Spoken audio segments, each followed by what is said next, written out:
शांति।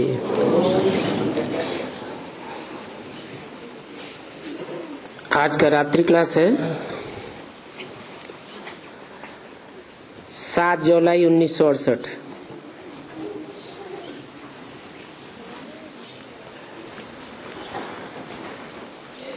ये नैनों से जो जल आता है बाप की याद में, वो मोती बन जाते हैं।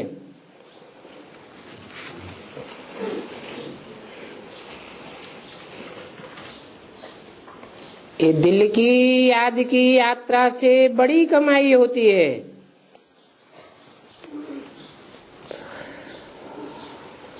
और ये याद में आंसू बहाना सिर्फ पुरुषोत्तम संगम युग पर ही होता है।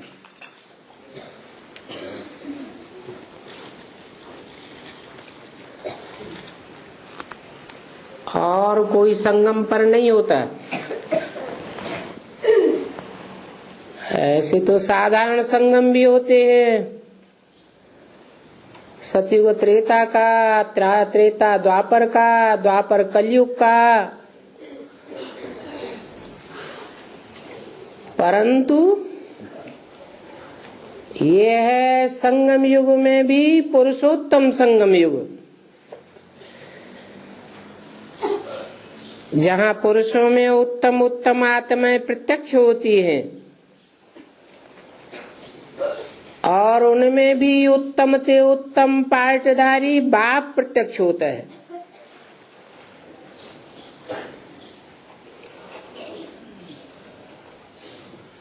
अभी तो कुछ नहीं है,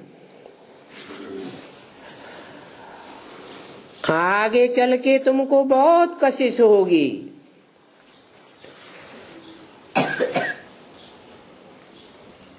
तुम माया पर जीत पहनते जावेंगे, फिर तुमको बहुत कशिश होगी। तो खुशी में और ही आंसू आवेंगे।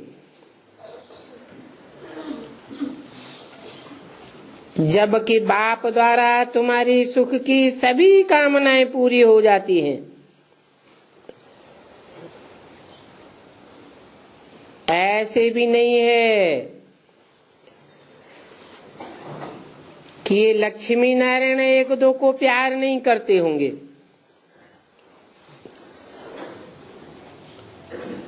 प्यार तो करते होंगे, लेकिन विकार का ख्याल कब नहीं होगा।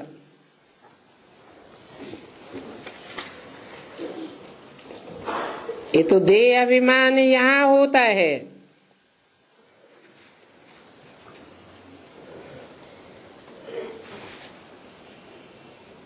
रावण राज्य में है तो बाप वह देह अभिमान का प्यार भी नहीं करने देते हैं, नहीं तो गिर पड़ेंगे। क्योंकि ये रावण राज्य है ना, तो प्रभाव में आ जाते हैं। वहां नई दुनिया में तो अशुद्ध ख्यालात होते ही नहीं हैं।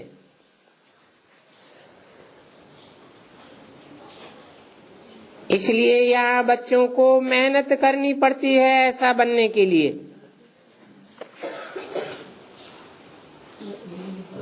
इस रावण राज्य का तो प्यार भी छी है।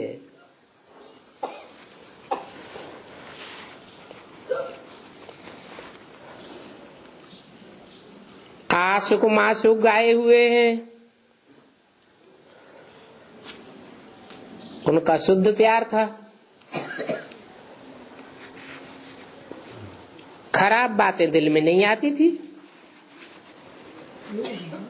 इसलिए उनका गायन होता है।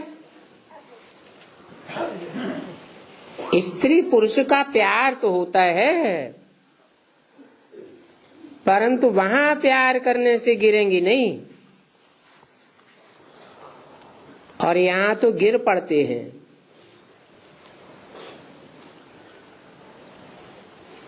तन की मन की शक्तियां क्षीण हो जाती हैं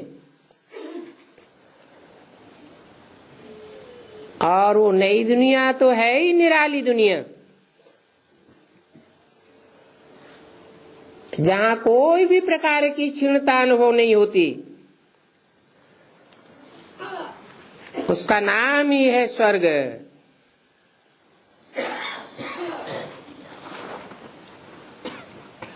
स्वस्थिति में रहते हैं ना, आत्मिक स्थिति में रहने से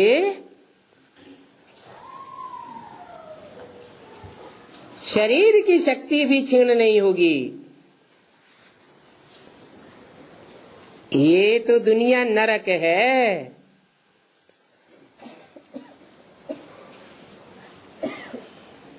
सदैव स्वस्थिति में रहने वाले बाप ने ये दुनिया नहीं बनाई है।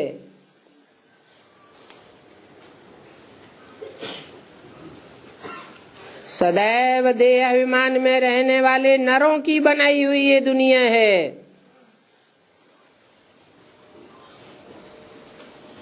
नर बनाता है नरक, सदा शिव बनाता है स्वर्ग। उसे कहते हैं राम राज्य, और इसे कहते हैं रावण राज्य। रुलाने वाले का राज्य। और अभी ये है पुरुषोत्तम संगम युग।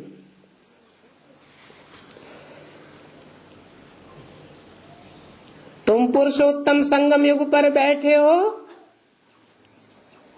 तो पदमा पदम भाग्यशाली हो। जो वेद के बाप के महावाक्य हैं, वो महावाक्य तुम इस पुरुषोत्तम संगम युग पर सुनते हो।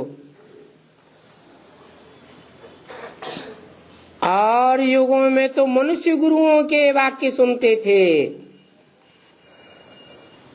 उनको महावाक्य नहीं कहेंगे। वो वाक्य महान बनाने वाले नहीं होते। फिर भी अभी बच्चों को मेहनत करनी पड़ती है, क्योंकि 63 जन्म का देह अभिमान जमा पड़ा है। तो जोर दिया जाता है अपन को सदैव आत्मा समझने की प्रैक्टिस करो।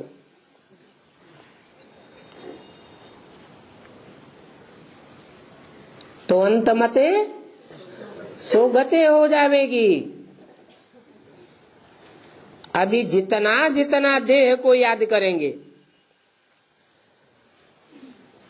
तो अंत समय में बहुत कठिनाई महसूस करेंगे। अभी देह के प्यार में न जाओ।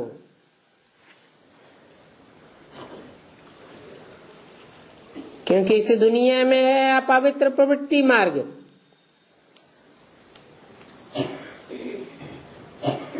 और नई दुनिया में होता है पवित्र प्रवृत्ति मार्ग।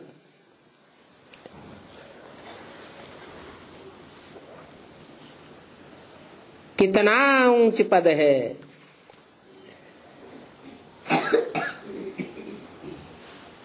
फिर आप पवित्र प्रवृत्ति मार्ग में जाते हैं तो देखो भारत का क्या हाल हुआ है।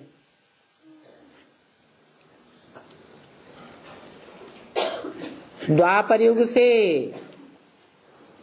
देवात्माएं ही कन्वर्ट हो करके वाम मार्ग में गई, बेविचारी बनती गई। उसको कहेंगे अपवित्र प्रवृत्ति मार्ग।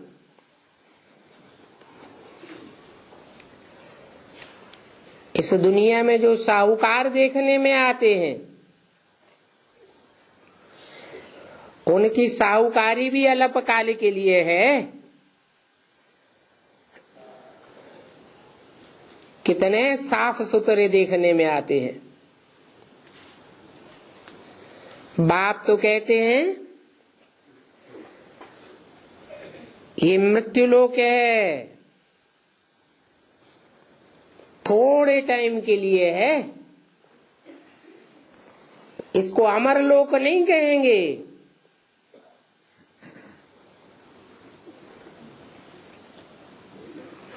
तुम आज से 5-4 वर्ष पहले सतयुग में थे,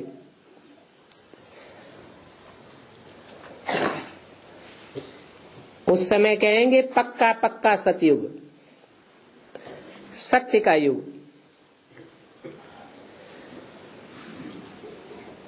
सत्य बाप ही आकर के स्थापन करते हैं। फिर तुमने पुनर्जन्म लिए, पुनर्जन्म लेते लेते नीचे उतरते आए।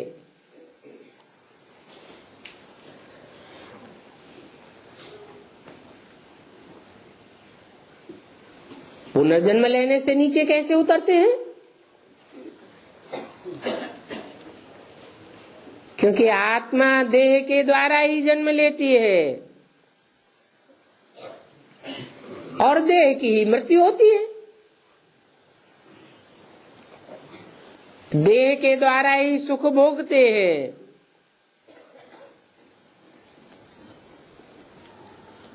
और सुख इंद्रियों के द्वारा ही भोगे जाते हैं। श्रेष्ठ इंद्रियों से श्रेष्ठ दीर्घ काल के सुख भोगे जाते हैं और भ्रष्ट इंद्रियों से भ्रष्ट सुख भोगे जाते हैं, वो अल्प काल के हो जाते हैं।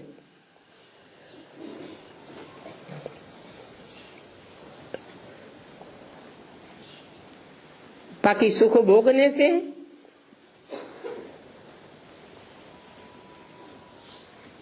आत्मा की शक्ति क्षीण जरूर होती है। नहीं तो सतयुग में भी 2 कलाएं और त्रेता में 6 कलाएं कम कैसे हो गई?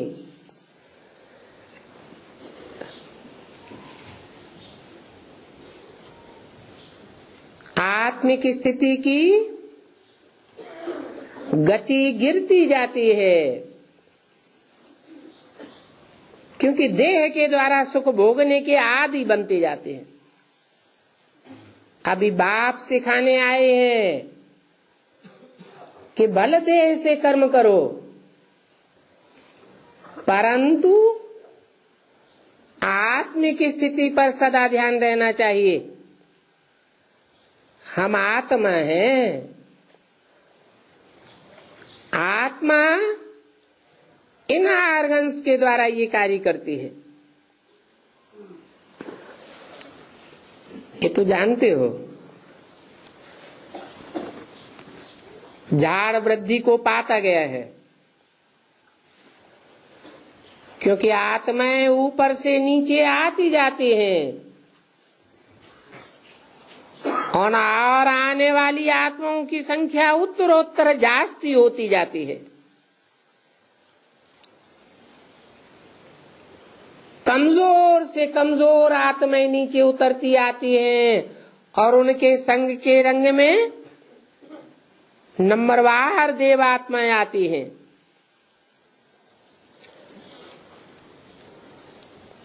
इस झाड़ की वृद्धि का किसी को पता नहीं है।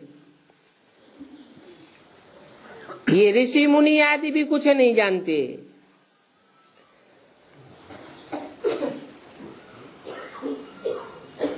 अभी बाप बताते हैं कि अपन को आत्मा समझो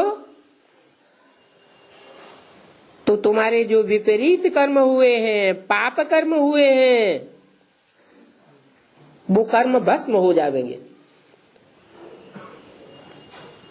क्योंकि देवान में आने से ही पाप कर्म हुए हैं। अभी आत्मा अभिमानी बनना पड़े।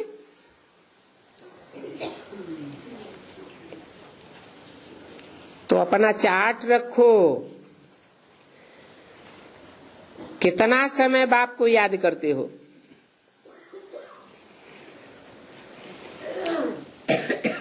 8 घंटा धंधा धोरी, 8 घंटा शरीर का आराम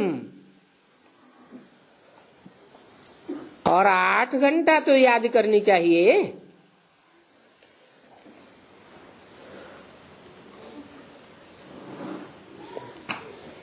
ऐसा पुरुषार्थ जो करेंगे वही नंबरवार ऊंच पद पावेंगे। अभी सृष्टि का अंत है।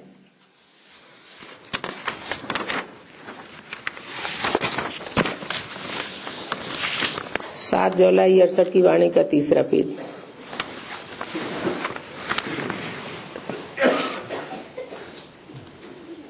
अब जब अंत है, पता चल गया है, ड्रामा पर निश्चय हो गया है, तो ऐसा पुरुषार्थ करना चाहिए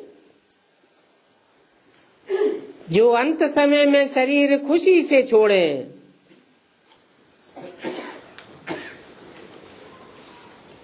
तो अंत मते सो गते हो जाएगी। अपने घर में तो खुशी से जाना चाहिए ना। ऐसे नहीं है कि जीव घात करने से वो कोई वापस जा सकते हैं। जीव घात करने वाले तो दुखी होते हैं या सुखी होते हैं। कुएं में गिर गया, शूट कर लिया या शूट कर दिया, ऐसी आत्माएं कोई भी वापस नहीं जा सकती। ये तो अकाले मृत्यु हो गई। और ही कड़क संस्कारों वाला सूक्ष्म शरीर धारण करना पड़ता है। फिर कितना भटकना पड़ता है। फिर ऐसी आत्माएं वापस कैसे जावेंगी।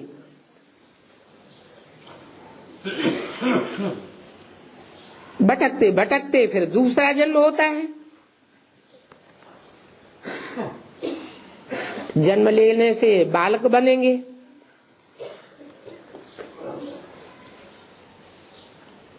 अभी तुमको तो बाप बेहद का ज्ञान सुनाते हैं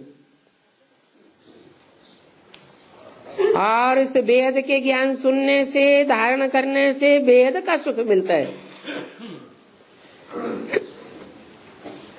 बच्चे जानते हैं कि हमको बेहद का मालिक ही बेहद की नॉलेज देते हैं। इस नॉलेज से तुम बेहद सृष्टि के मालिक बन जाते हो।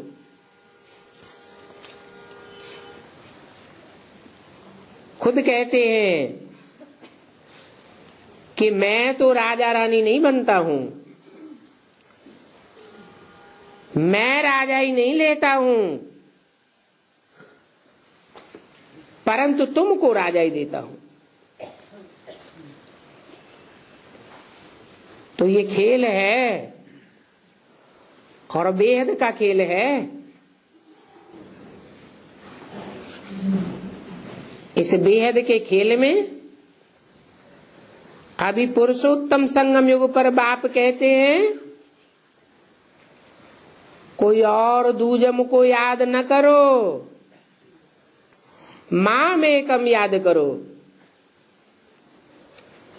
और एकम भी तब कहते हैं और तब ही साबित होता है जब एक मुकर्रर रथ में प्रत्यक्ष होते हैं। ज्ञान के द्वारा बच्चों के सामने प्रत्यक्ष होते हैं। तो कहते हैं माम एकम याद करो, दैवी गुण धारण करो। कोई बच्चे पूछते हैं कि बाबा हमको लाजमी खान पान ऐसा मिलता है,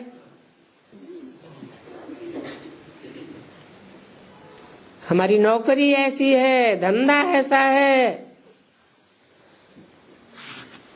अगर हम नहीं खावेंगे तो हमारी नौकरी छूट जाएगी। फिर बाबा युक्ति बताते हैं, अच्छा खाते खाते शिव बाबा को तो याद करो, इतना तो कर सकते हो।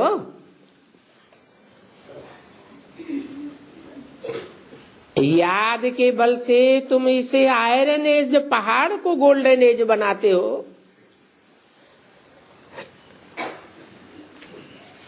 तो खाने को शुद्ध नहीं बना सकते।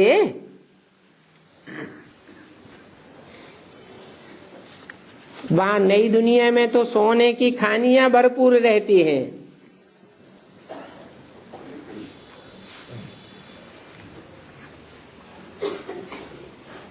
यहां से इस दुनिया में लो आई लो है, पत्थरों की दुनिया है। वहां तो हर चीज सुखदायी होती है। तुम्हारी सारी जीवन सहज सहज पास होती है। कोई भी प्रकार की बीमारी आदि नहीं होगी।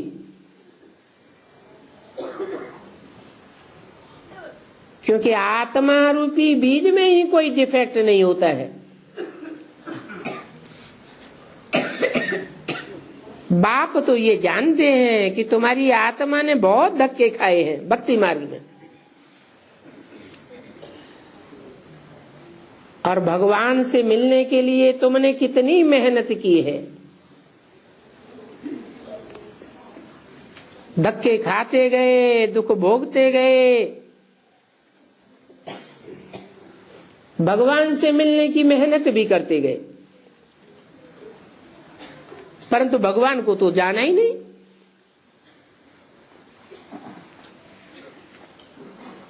गुरुओं ने अलग अलग बातें बताई दी।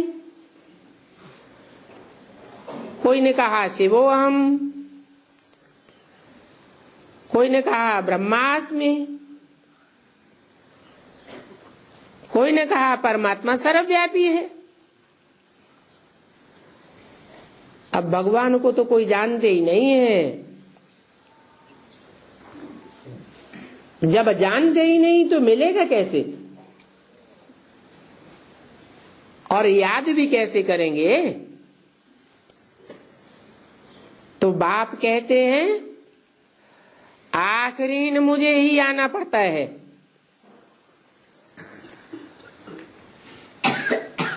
मुझते रहते हैं, पता नहीं भगवान किस रूप में आ जावे। वास्तव में तुम बच्चे तो अभी यहां सेफ्टी में बैठे हो।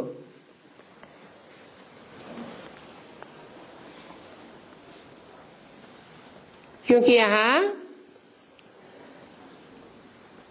बाप के सन्मुख हो, पाप आदि करने की तो दरकार नहीं रहती, और बाप भी प्यार से सभी को समझाते हैं। एक बाप ही है जो सभी को दुख से छुड़ाकर शांति धाम सुख धाम ले जाते हैं। बाकी और मनुष्य गुरु तो अपने कोई दुखों से नहीं छुड़ा पाते, खुद ही अशांत रहते हैं, खुद ही मन और इंद्रियां चंचल होती रहती है, तो दूसरों को सुख शांति कहां से देंगे। इसलिए उस एक बाप को भक्ति मार्ग में सब याद भी करते हैं, क्योंकि एक ही बेहद का बाप है। और धर्म पिताएं भी हैं, महान धर्म पिताएं कहे जाते हैं। बड़ी से बड़ी जेंट्री उनको बाप मानती है, जैसे क्राइस्ट है। 100-200 करोड़ क्रिश्चियंस होंगे। दुनिया की कितनी बड़ी जेंट्री उनको बाप मानती है। क्रिश्चियन धर्म का बाप है। परंतु ये तो सारी दुनिया का बेहद का बाप है और उन बापों का भी बाप है। तो सारी दुनिया की उस बेहद के बाप से बहुत दिल लगती है कि वो एक ही बाप है जो इतना जास्ती से जास्ती सुख हर मनुष्य आत्मा को देते हैं। 21 जन्म का सुख देते हैं।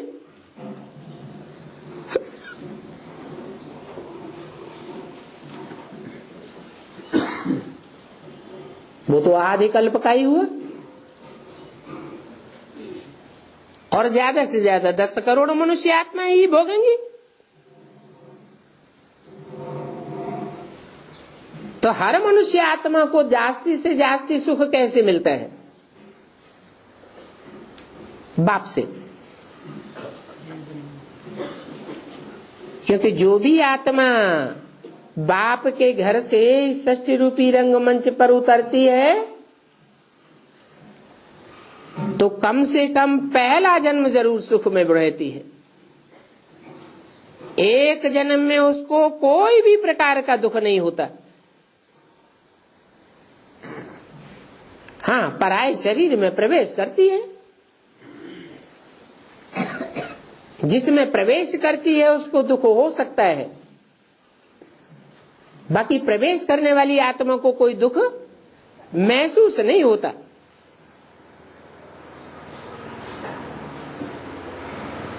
तो ड्रामा अनुसार ये सुख देने का कर्म बाप का बांधा हुआ है ड्रामा में। बाकी ऐसे भी नहीं है कि बाप कोई कृपा या आशीर्वाद देते हैं, नहीं। हर आत्मा अपने पुरुषार्थ से बाप के द्वारा वो बेहद का सुख अर्जित करती है। फिर भी कहा जाता है कि ड्रामा में नूंद है और ये कल्प कल्प की नूंद है। फिर भी मुझे पढ़ाना भी जरूर है। वर्ल्ड की हिस्ट्री ज्योग्राफी समझानी जरूर है।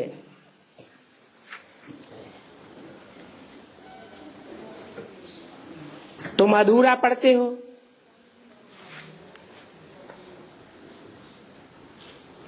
भक्ति मार्ग में तो अधूरा ही अधूरा था। ऊपर चढ़ने का तो पाठ पढ़ते ही नहीं थे।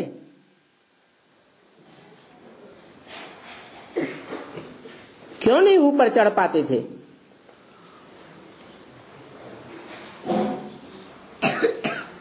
क्योंकि हर एक मनुष्य आत्मा को देहवान का दुम्ब लटका हुआ है।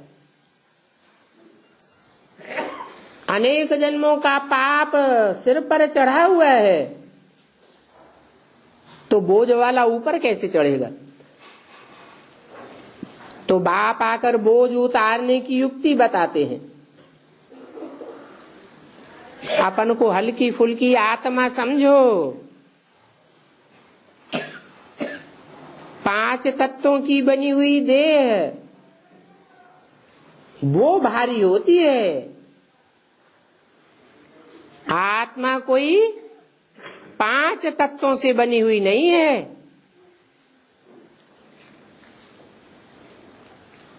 पांच तत्वों का तो रूप ही बदलता रहता है। आत्मा बदलती नहीं है,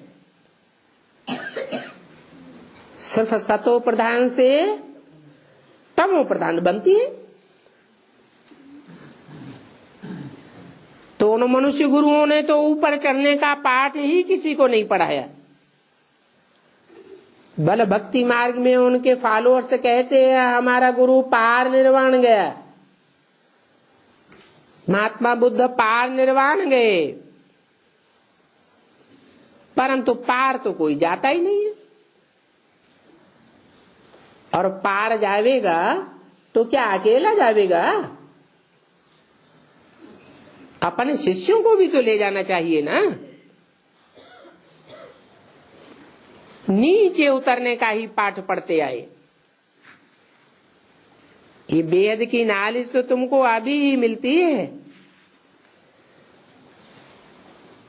तो याद रखना चाहिए कि इस जन्म के अलावा और कोई जन्म में ये बेहद की नॉलेज, बेहद की प्राप्ति करने वाली नहीं मिलेगी। जरा भी याद नहीं रहेगा,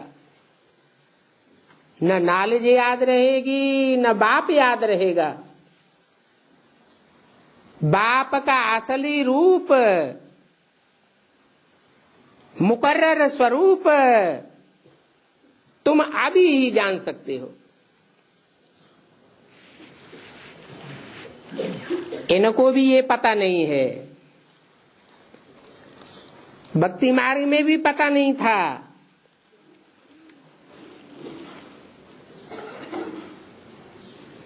लक्ष्मी नारायण को भी पता नहीं था कि उन्होंने ये पद कैसे पाया,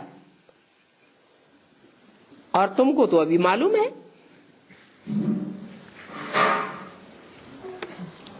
सारा चक्र का ज्ञान तुम अभी जानते हो। जानने के कारण ही तुम्हारा जन्म हीरे जैसा है। हीरा तो चमक मारता है ना। अभी तुम्हारे में ज्ञान की चमक आई है। तुम्हारे अंदर कोई शास्त्रों का ज्ञान नहीं है। शास्त्रों का ज्ञान पुस्तकों में बंधा हुआ होता है। तुम तो बिना कोई पुस्तक को रेफर किए कोई को किसी बात का प्रश्न का जवाब दे सकते हो।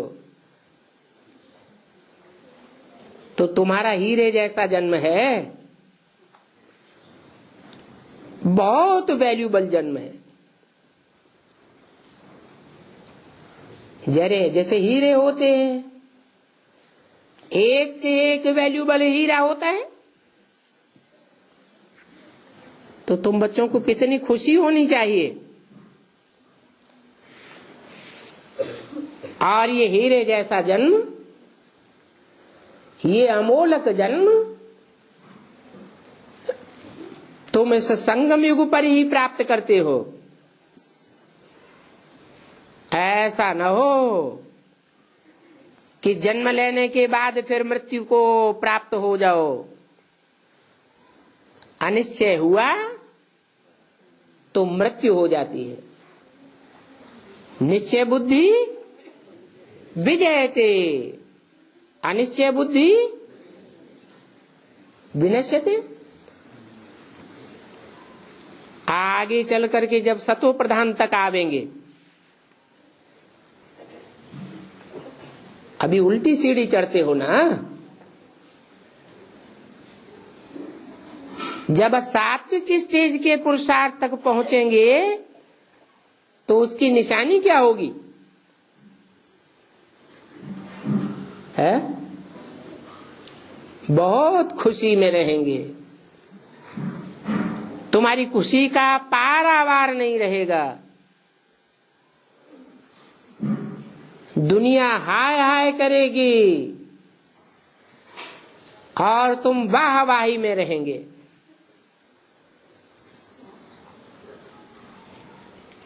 रजो और तमो में जाने से खुशी कम हो जाती है।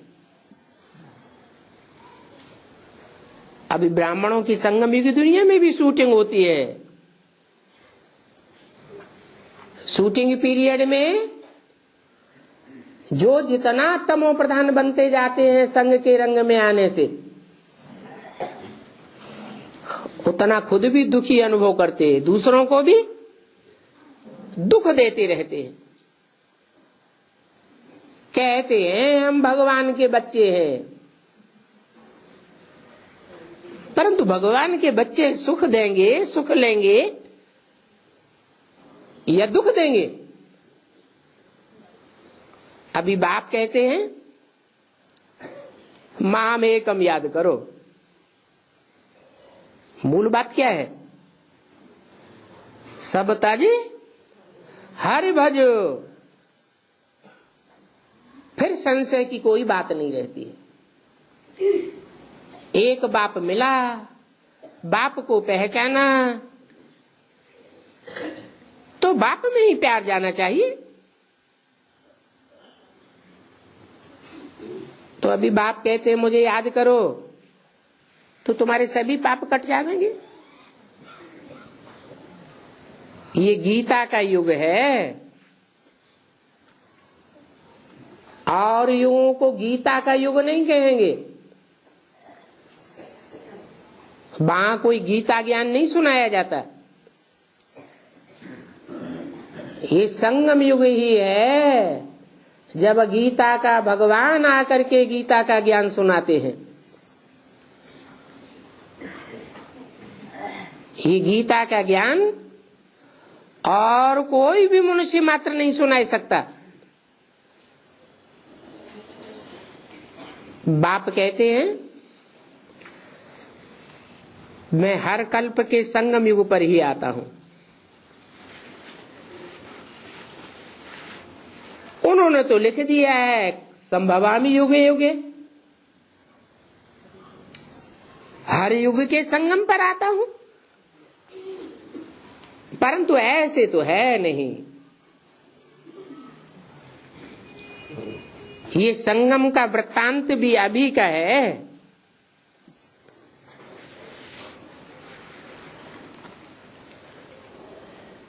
राजयोग सिखलाने के लिए बाप ही कहते हैं कि मैं कल्प के संगम युग पर आता हूं। बाप की ग्लानि करते हो, पत्थर में है, भित्तर में है। पत्थर बुद्धियों में भी भगवान समझ लेते हैं, ज्ञान मार्ग में भीत अर्थात दीवाल बनकर खड़े हो जाने वालों में भी भगवान समझ लेते हैं। एक तरफ बाप को पहचान भी लेते हैं, फिर भी ऐसे कहते हैं, तो फिर उनको गुप्त सजा मिल जाती है। 100 गुना पाप चढ़ता जाता है। बिल्कुल ही पत्थर बुद्धि बन पड़ते, कहेंगे इनमें कुछ भी समझ नहीं है। कितनी ग्लानि करते हैं। अभी तुम बच्चे जानते हो, जब हमको ये ज्ञान नहीं मिला था तो पहले हम भी बंदर मिसल थे। बंदरों में विकार सबसे जास्ती होते हैं। ऐसे विकारी बंदरों की सेना ली है बाप ने। ऐसे बंदरों को भी मंदिर लायक बनाते हैं। तभी बाप बड़े प्यार से कहते हैं बच्चे दैवी गुण धारण करो।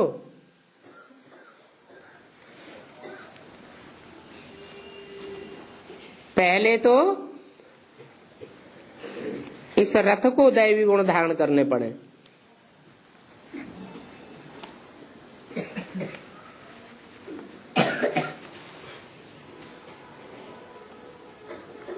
क्योंकि यही एक मुकर्रर रथ है जिसकी भक्ति मार्ग में, शास्त्रों में कहीं भी कोई ग्लानि नहीं हुई है, परंतु वो संपन्न स्टेज की बात है। महिमा, पूजन, यादगार संपन्न स्टेज के बने हैं। तो ये बातें सीखनी पड़े। अभी बाप कहते हैं कभी किसी को दुख नहीं देना है। मनसा के संकल्पों में भी कोई को दुख देने की भावना आवे, कोई संकल्प मात्र भी ना आवे। वाचा से अथवा कर्मेंद्रियों से दुख देना तो बड़ी बात है।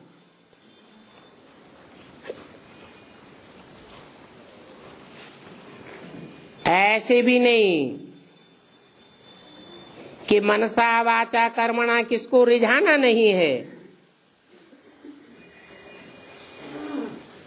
ये भी जानते हो। ये दुनिया खत्म हो जाने वाली है, दुखदायी दुनिया है ना, तामसी दुनिया है। तामसी दुनिया को सतो प्रधान बनाने के लिए बच्चों को मेहनत करनी है बाप को याद करने की, क्योंकि बाप तो सदैव सत्य है। सत्य को याद करेंगे तो तुम्हारी आत्मा का वाइब्रेशन भी सच्चा बनेगा। ऐसा सच्चा वाइब्रेशन बनेगा, वायुमंडल बनेगा कि तुम पारसनाथ बन जावेंगे। जो उस वायुमंडल में जो तुम्हारी दृष्टि के कनेक्शन में आवेगा उसकी भावना ही पलट जाएगी। पारस पत्थर का यादगार है ना, लोहे को भी सोना बना देता है। तो 84 के चक्र को भी याद करना है और दैवी गुण भी धारण करने हैं। तुम्हारे कैरेक्टर्स दैवी होने चाहिए। आसुरी कैरेक्टर्स वाले स्वर्ग कैसे बनावेंगे? सारी दुनिया में पीस, प्रॉस्पेरिटी, प्योरिटी थी,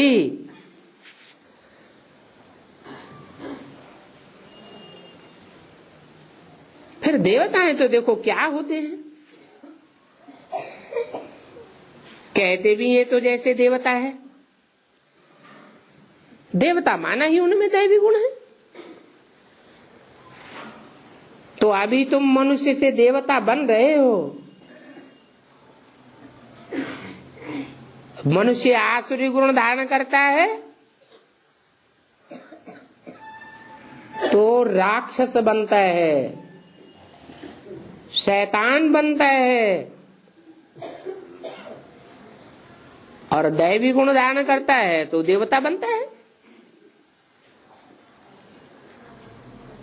ड्रामानुसार तुम पुरुषार्थ जरूर करेंगे देवता बनने का।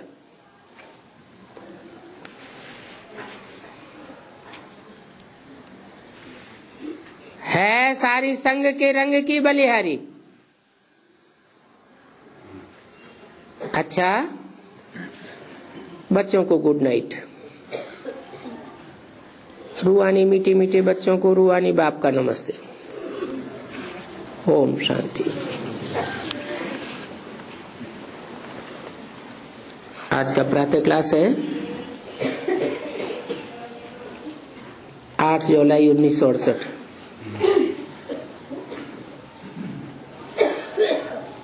रूहानी बाप है तो रूहानी स्थिति में रहने वाला, सदैव रूह है। उनकी रूह का नाम ही शिव है, नहीं तो सभी के नाम देह के ऊपर होते हैं। परंतु वो रूहानी बाप भी देह में बैठ करके समझाते हैं, और समझाते भी किसको है? देह अभिमान में बैठने वाले बच्चों की समझ में कुछ भी नहीं आवेगा।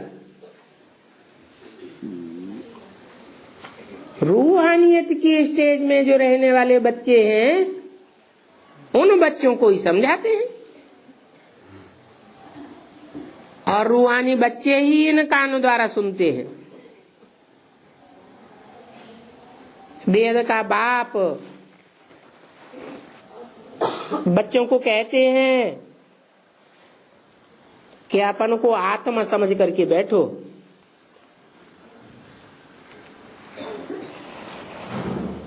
और ये बात बाप को बच्चों के सामने घड़ी घड़ी कहनी पड़ती है। क्यों है? क्योंकि घड़ी घड़ी बच्चे भूल जाते हैं। क्यों भूल जाते हैं? क्योंकि 63 जन्मों की देह अभिमान में रहने की रग पड़ी हुई है।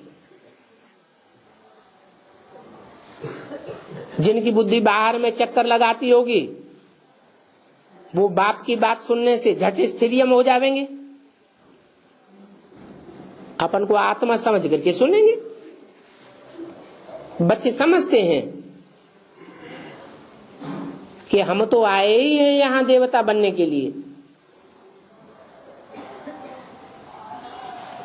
हम बाप के एडाप्टेड बच्चे हैं, कोई देह से जन्म लेने वाले बच्चे नहीं हैं। देह से जन्म लेते हैं तो देह से जन्म लेते लेते पूरे ही 100% देह अभिमानी बन पड़ते। इसलिए बाप कैसा जन्म देते हैं? अलौकिक जन्म देते हैं। बच्चों को आकर के अडॉप्ट करते हैं। बच्चे भी समझते हैं कि ये मेरा बाप है और बाप भी कहते हैं तुम मेरे बच्चे हो। जो ब्राह्मण हैं, ब्रह्मा की औलाद बनते हैं, वो ही बाप की पढ़ाई पढ़ते हैं। क्या पढ़ाई पढ़ते हैं? ब्राह्मण से देवता बनने की पढ़ाई पढ़ते हैं। जैसे कोई कॉलेज में बच्चे पढ़ते हैं, समझते तो है ना कि हम अभी पढ़ करके बैरिस्टर बनेंगे, इंजीनियर बनेंगे, फलाना बनेंगे। बैठने से ही झट समझ जाएंगे तुम भी ब्रह्मा के बच्चे हो। तो पहले पहले तो तुम ब्राह्मण बनते हो, ब्राह्मण भी फिर नंबरवार बनते हैं। इसलिए भक्ति मार्ग में भी ब्राह्मणों की 9 कुरियां गाई हुई हैं। एक से एक ऊंची कुरी के ब्राह्मण माने जाते हैं। परंतु ये बनते कहाँ हैं? इस संगम युग पर बनते हैं। अभी तुम समझते हो कि हम तो पक्के पक्के ब्राह्मण बनेंगे। पक्का ब्राह्मण माने पक्का देवता। पक्का देवता किसको कहा जाता है?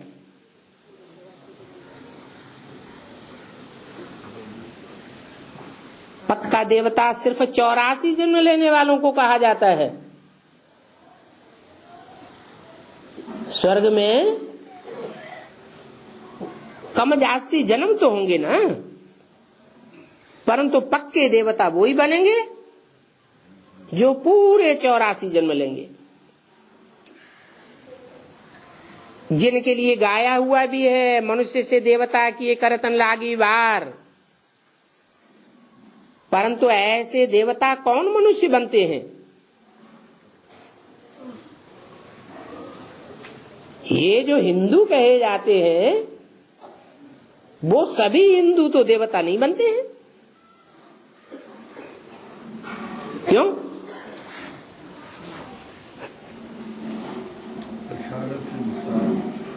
क्योंकि हिंदू तो बहुत हैं जो कन्वर्ट होकर के और धर्मों में चले गए।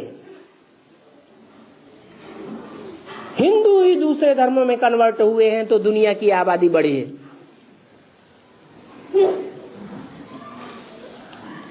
परंतु कोई ऐसे भी तो होंगे जो और धर्मों में कन्वर्ट नहीं होते हैं, जिनका विरुद्ध है पक्का धरत परिये पर धर्म न छोड़िए।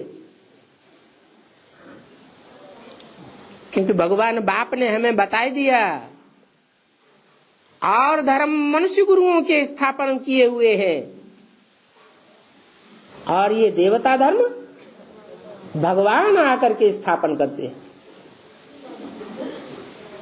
भगवान जो स्थापन करेगा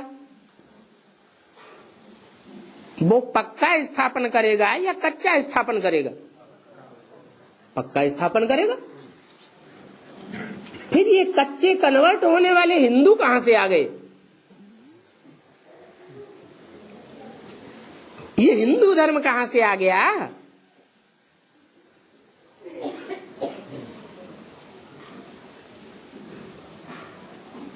सत्ययुग त्रेता में तो देवताएं ही थे, फिर वो कन्वर्ट होकर के हिंदू कैसे बन गए? जो कम जन्म लेने वाले देवताएं थे, कम कलाओं वाली देवात्माएं थी, वो द्वापर युग से और धर्मों में कन्वर्ट होती है। क्यों कन्वर्ट होती है? क्योंकि संगम युग में जब बाप पढ़ाई पढ़ाने आते हैं तो अनिश्चय बुद्धि विनश्यते होते रहते हैं। अनिश्चय आता रहता है क्योंकि दूसरी आत्माओं के संग के रंग में आते हैं, और धर्म पिताओं के संग के रंग में आ जाते हैं, धर्म गुरुओं के संग के रंग में आ जाते हैं। तो पूरी पढ़ाई पढ़ना छोड़ देते हैं, पूरी पढ़ाई पढ़ते नहीं है, तो रिजल्ट क्या होगा?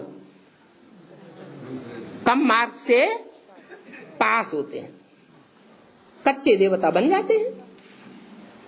कच्चा ब्राह्मण सो कच्चा देवता।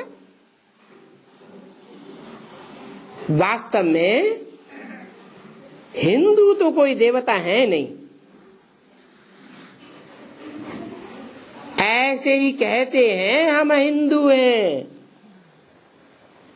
हिंग माने हिंसा, दू माने दुईते, हम हिंसा को दूर करने वाले हैं।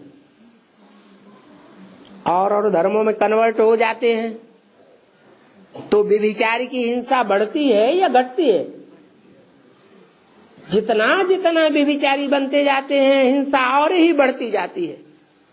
रावण राज्य और ही गहराता जाता है। तो हिंसा को दूर करने वाले कहां हुए? वो तो और ही हिंसा को बढ़ाने वाले हो गए। तो दुनिया में भी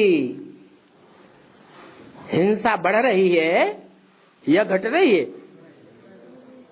दुनिया में भी हिंसा, आतंकवाद बढ़ता जाता है और ही दुखी होते जाते हैं। कोई भी हिंदू आज सनातन देवी देवता धर्म के हैं नहीं।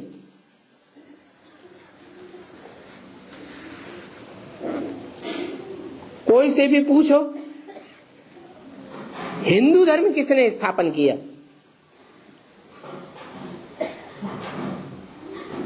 तो मुझे जावेंगे।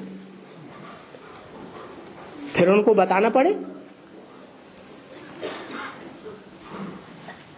क्रिश्चियन धर्म वालों से पूछो, वो बतावेंगे कि क्राइस्ट ने क्रिश्चियन धर्म स्थापन किया।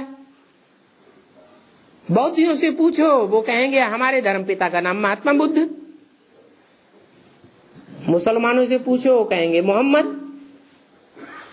सब अपने धर्म पिता का नाम जानते हैं, कब स्थापन हुआ ये भी जानते हैं, परंतु हिंदुओं को कुछ भी पता ही नहीं। तो माना जाता है कि ये हिंदू धर्म अज्ञानता के कारण नाम रख दिया है। हिंदुस्तान में रहने वाले अपन को हिंदू कह देते हैं,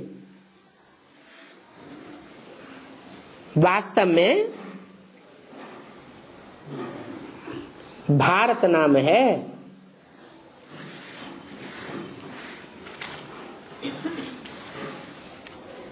हिंदुस्तान को कहेंगे नरकस्तान,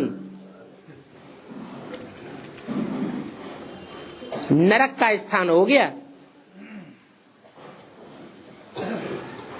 नाम ही है भारत। भा माने रोशनी, रत माने लगा हुआ। जो देश ज्ञान की रोशनी के धंधे में लगा हुआ है, लगा रहने वाला है, उसको कहा गया भारत। बाप भी कहते हैं अभी सब धंधों में है नुकसान, सिवाय एक ईश्वरीय ज्ञान के धंधे के। क्योंकि अभी तो रोशनी की दुनिया आने वाली है, उस नई दुनिया में रोशनी ही रोशनी होगी, अंधेरे का नाम निशान नहीं रहेगा।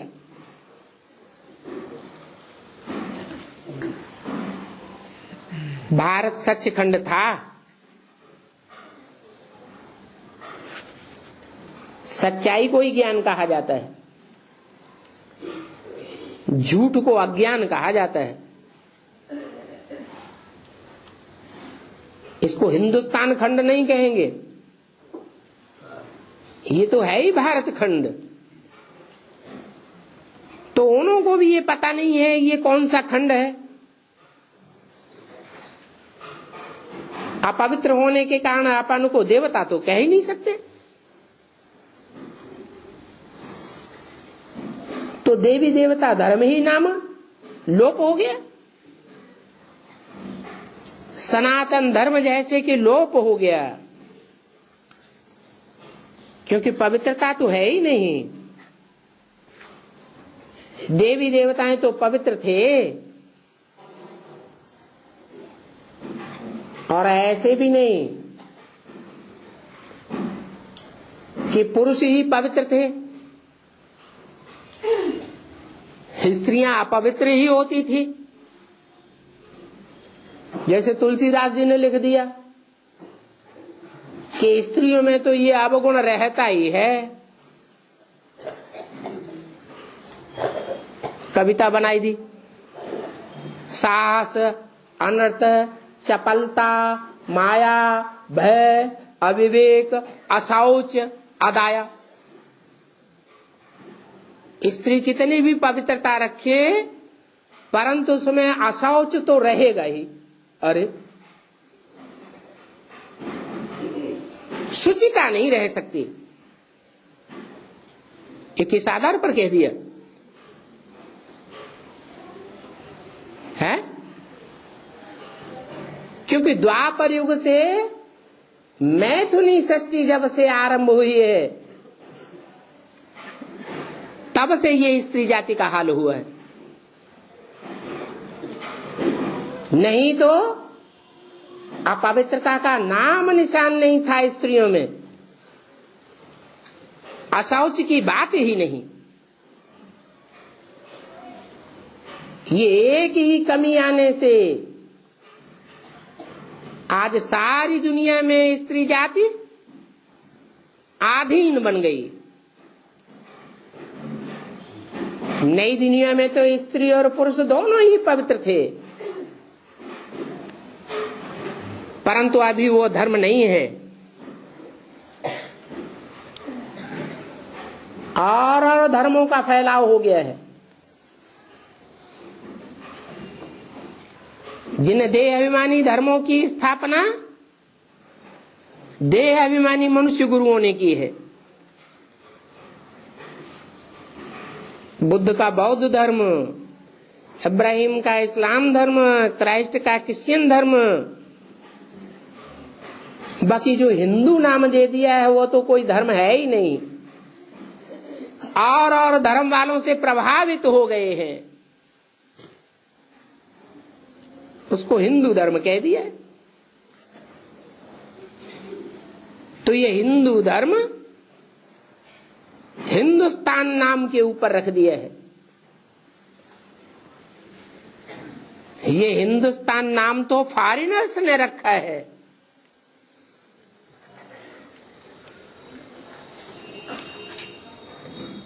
ये भारतीय नाम नहीं है। और भारत के लोग संघ के रंग में आकर के पतित होने के कारण अपन को देवी देवता समझते ही नहीं है। दैवी धर्म भ्रष्ट हो गए हैं, कर्म भ्रष्ट हो गए हैं। कर्मेंद्रियां भी भ्रष्ट कर्मों में लिप्त हैं और धर्म की धारणाएं भी और धर्म पिताओं से प्रभावित हो गई है। इसलिए अपन को हिंदू कह देते हैं। बाप ने समझाया तुम कोई हिंदू धर्म के नहीं हो, तुम तो आदि सनातन देवी देवता धर्म के हो। गीता में ज्ञान ही दिया गया है अर्जुन को नर से नारायण जैसा देवता बनाने का, नारी को द्रौपदी जैसी नारी को नारायणी जैसी देवी बनाने का। ये तो भगवान ही आकर के बनाते हैं। अच्छा, ओम शांति।